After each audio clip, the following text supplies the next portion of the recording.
केसर नामक एक राज्य के उत्तर दिशा पर एक घना जंगल था।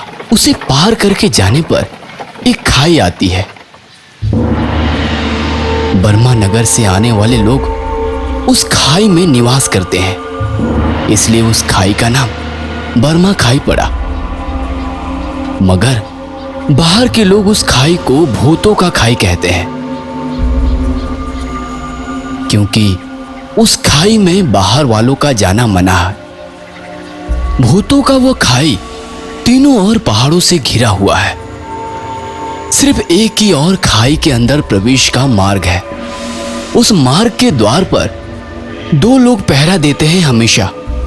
उस भूतों की खाई के लोग एक भयंकर मूर्ति की पूजा करते हैं। वही उनका भगवान है कशादया, जो उनके भगवान को मानते हैं। सिर्फ उन लोगों को ही उस खाई में जाने की अनुमति मिलती है, दूसरों को प्रवेश करने की अनुमति नहीं मिलती। कशादया का बेटा मृगादया द्वारपाल है। अगर गांव में आना हो तो प्रवेश द्वार पर झूलता हुआ मृगादया के सर को और कशादया के भगवान को मानकर खून से टीका लगाकर और किसी को भगवान नहीं मानने की कसम देना है। झूठी कसम खाने वाले, कसम तोड़ने वाले उस खाई को छोड़कर जाने के 3 दिन बाद खून की उल्टियां करके मर जाते हैं। बिना कसम दिए यदि चुपके से कोई गांव में आता है तो मृगादया उसका खून पीकर उसे मार डालता है। इस प्रकार कई लोग मर गए, इसलिए कोई अंदर जाने की हिम्मत नहीं करते। फिर क्या था, उस खाई में रहने वाले वर्मा के लोग आसपास के राज्यों में घूमते हुए बनारसी कपड़े, सोने की गहने, चांदी के सामानों का व्यापार करते थे। उस भूतों के खाई में कोई भी गरीब नहीं था, सभी लोग अमीर थे। ऐसे में केसर में श्यामलाल नामक एक युवक था। श्यामलाल संगीत सीखकर काम की तलाश में गांव-गांव घूम रहा था। इतने में एक दिन श्यामलाल अचानक से एक वर्मा के व्यापारी से मिला और अपनी सारी मुश्किलें बताई। अच्छा, इसका मतलब आपको काम की बहुत जरूरत है। मैं भी कई दिनों से अपने गांव में पाठशाला के लिए एक मास्टर जी की तलाश कर रहा हूँ। सच में आपसे मिलकर बहुत अच्छा हुआ। हमारे गांव में संगीत मास्टर की जरूरत है, मगर एक शर्त तुम्हें मानना होगा, तब हम तुम्हें वह नौकरी दे सकेंगे। शर्त? वो शर्त क्या है? तुम भगवान पर विश्वास करते हो? मैं जब 10 साल का था, मेरी माँ भाई को जन्म देकर चली गई। 3 महीने पहले पिताजी और भाई आग की लपटों में आकर मर गए। बचपन से ही मैंने हमेशा तकलीफों को ही देखा है। अब मैं सिर्फ अकेला हूँ, इसलिए मैं भगवान को नहीं मानता। हाँ, तकलीफ देने वाला भगवान कैसे हो सकता है? पर क्या है ना, हमारे भगवान को मानने से कोई तकलीफ नहीं होगी। सिर्फ सुख देने वाले हैं हमारे भगवान। ऐसा क्या? वो भगवान कौन है? कशादया। क्या कशादया? मैंने इस भगवान का नाम नहीं सुना कभी। हाँ, सिर्फ हमारे गांव के लिए ही वो भगवान है। अगर तुम हमारे भगवान को मानने के लिए तैयार हो तो तुम इस गांव में प्रवेश कर सकते हो, वरना कोई नौकरी नहीं। मैं कशादया को जरूर मानूंगा। मेरी मदद करने के लिए आपका बहुत बहुत धन्यवाद।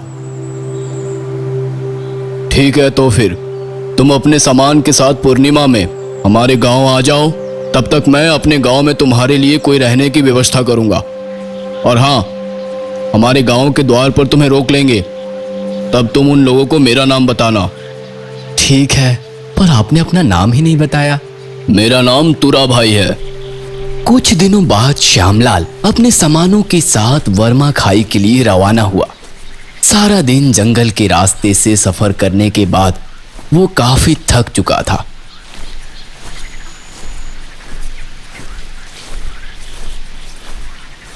ये कैसा गांव है बाबा? जंगल के बीचों बीच में है और कितना दूर जाना है? हाँ, वहां पर कोई है, जाकर पूछता हूं।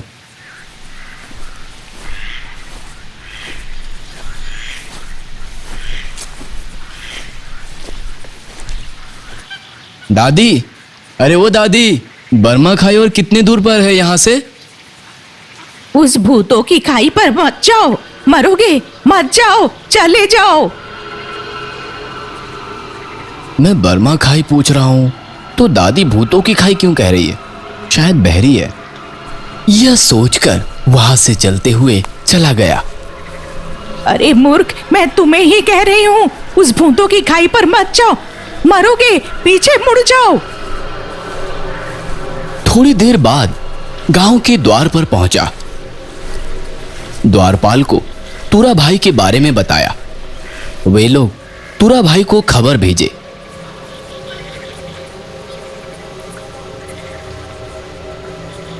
इतने में श्यामलाल उस द्वार को ध्यान से देख रहा था। बर्मा खाई बाहर वालों का प्रवेश नहीं है।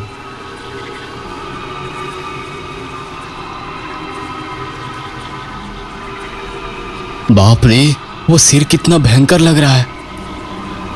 नौकरी के लिए मजबूरन इनके भगवान को मानने के लिए तैयार हुआ। पता नहीं क्यों मुझे डर लग रहा है। पीछे मुड़कर चल जाना ही ठीक होगा।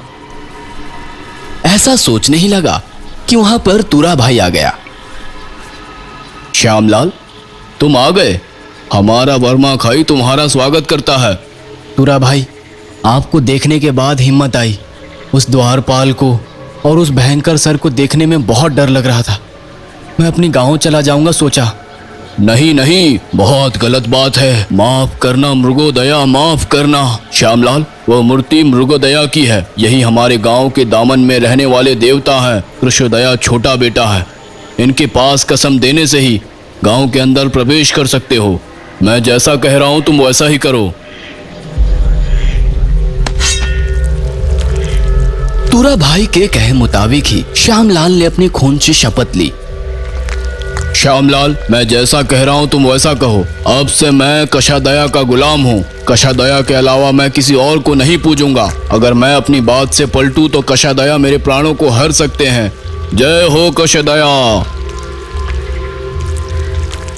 अब से मैं कशादया का गुलाम हूँ। कशादया के अलावा मैं किसी और को पूजूंगा नहीं। अगर मैं अपनी बात से पलटा तो कशादया मेरे प्राणों को हरण कर सकते हैं। जय हो कशादया।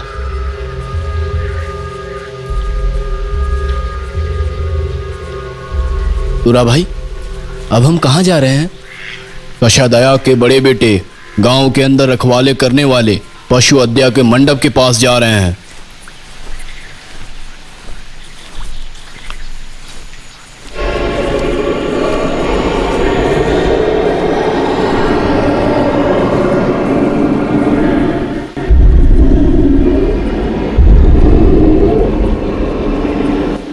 मैं जैसा कह रहा हूं तुम वैसा कहो। दया हो पशु अद्या, दया हो। दया हो पशु अद्या, दया हो। दया हो पशु अद्या, दया हो। अब कहाँ जा रहे हैं तुरा भाई?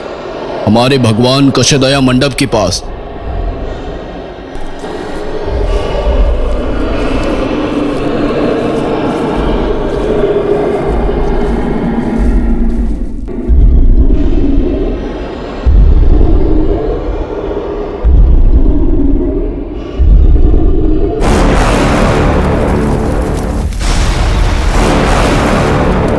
श्याम, वो देखो कशादया।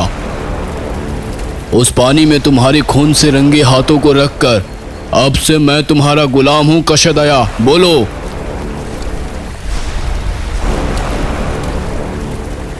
तुरा भाई के कहे मुताबिक दोनों हाथों को पानी में डाला। अब से मैं तुम्हारा गुलाम हूं कशादया। ऐसा कहते ही उन हाथों में लगी खून, हाथों की कटी हुई चोट सब गायब हो गया।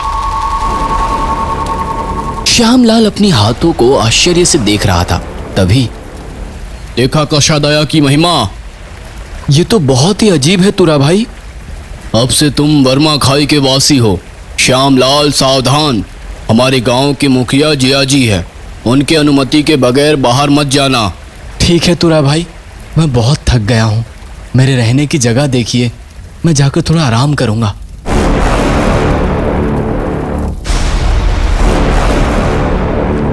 दोनों पैदल चलते हुए एक घर के पास पहुंचे। वह घर बहुत ही बड़ा और पुराना लग रहा था।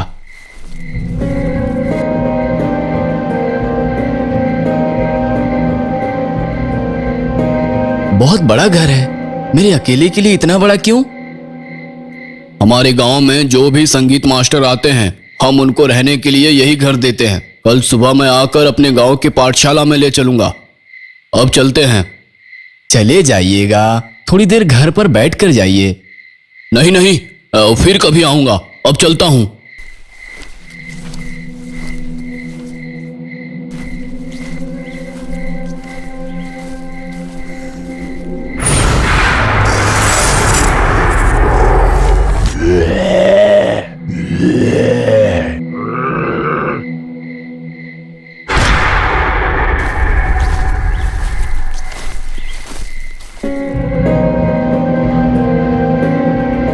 पता नहीं ये कैसा गांव है। इन लोगों के भगवान, अजीब सा और भयंकर मूर्तियां, इनके आचार विचार अपना गुजारा के लिए उसके बताए गए सारे कसम मैंने खाई है। फिर भी मुझे क्या, मैं जिस काम के लिए आया हूं वो करूंगा, अगर पसंद नहीं आया तो चला जाऊंगा। ऐसे सोचते सोचते वह सो गया।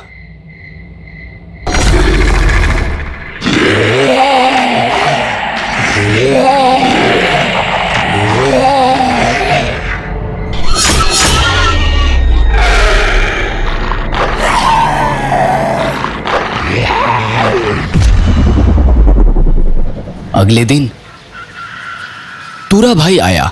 श्यामलाल जल्दी आओ, आपको पाठशाला का रास्ता दिखाऊंगा। तूरा भाई आइए आइए, अंदर आइए, चाय पीकर चलेंगे। नहीं नहीं, किसी और दिन चलेंगे। चलो अभी चलते हैं।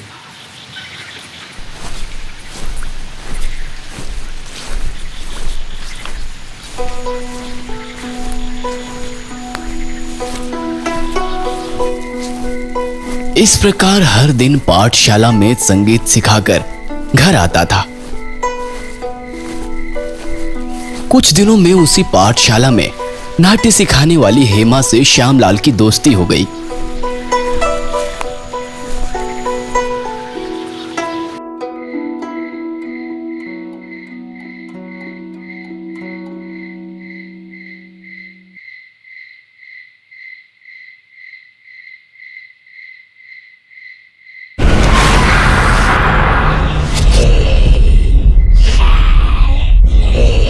अगर जिंदा रहना चाहते हो तो इस घर को छोड़कर चले जाओ।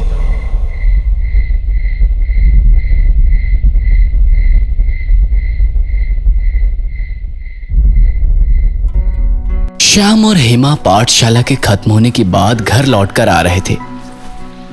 रात को जो भी घटना घटी थी उसके बारे में श्याम ने हेमा को बताया। उस घर में कुछ अजीब सी आवाजें, रात को चिल्लाने की आवाजें सुन रहा हूं, ऐसा बताया। श्याम, मैं तुम्हें एक राज की बात बताऊंगी। मैंने ये बात बताई और गांव में किसी को पता चला तो मेरी जान का खतरा होगा। वो कौन सी राज है? तुम जिस घर में रहते हो वो श्रापित घर है। पूस मास में आई हुई अमावस्या के दिन उसमें रहने वाले लोगों को भूत नोचकर खा जाता है।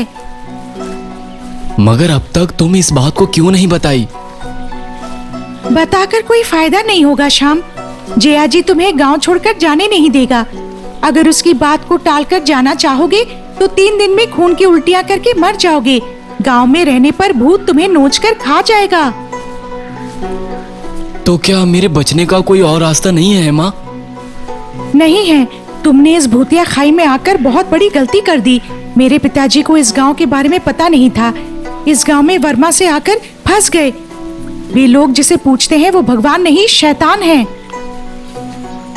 उस भूतों की खाई पर मत जाओ, मरोगे।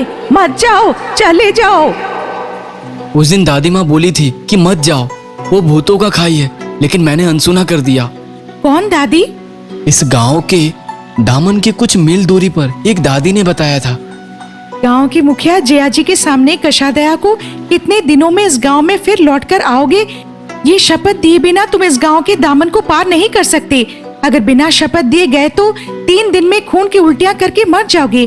कहा जाता है कि मेरे पिताजी भी उसी प्रकार मर गए। तो फिर गांव के मुखिया जया जी से कुछ झूठी बातें बताकर अपने गांव चला जाऊंगा। वो तुम्हें इस खाई को छोड़कर बाहर जाने नहीं देगा। क्योंकि तुम्हें उन भूतों को बलि देने के लिए ही इस खाई में लेकर आए हैं। हाँ, असल में मैं जहाँ जा रहा हूँ उस घर को श्राप क्यों दिया गया, तुम्हें कुछ मालूम है? नहीं मालूम। इस गांव के कोई भी लोग उस घर की ओर नहीं देखते, घर के अंदर कदम भी नहीं रखते। मगर हर साल पाठशाला में अध्यापक के रूप में, जिसका कोई अपना ना हो, अनाथों को जो मुश्किलों में होते हैं उनको नौकरी, बहुत सारा वेतन का लालच दिखाकर गांव में लेकर आते हैं। पूस मास में आए हुए अमावस्या के दिन भूत उस घर में रहने वाले को मारकर खाता है। इसका मतलब इन लोगों को हर साल बलि के लिए एक जन चाहिए। यदि मैं घर में ना रहकर कहीं छुप जाऊं तो? शाम, तुम गांव में कहीं पर भी हो, वो भूत तुम्हें मारे बिना नहीं छोड़ेगा। अगर गांव का दामन पार करोगी तो 3 दिन में खून की उल्टियां करके मर जाओगी। ठीक है, वो अभी देखेंगे। जीवन में मैंने हर चीज खोया है, मेरे सारे अपनों की मौत हो गई, मैं केवल अकेला ही हूँ। अगर मैं मर गया तो मेरे लिए रोने वाला भी अब कोई नहीं है। ऐसा कहकर आंसू भरे आंखों से वहां से चला गया और घर में बैठकर वो सोच रहा था, और 4 दिनों में पूस मास में आई अमावस्या को अगर श्याम गांव में रहेगा तो श्राप दिए हुए उस घर के भूत श्याम को नोच कर खा जाएंगे। अगर गांव छोड़कर जाना चाहा तो 3 दिन में खून की उल्टियां करके मर जाएगा।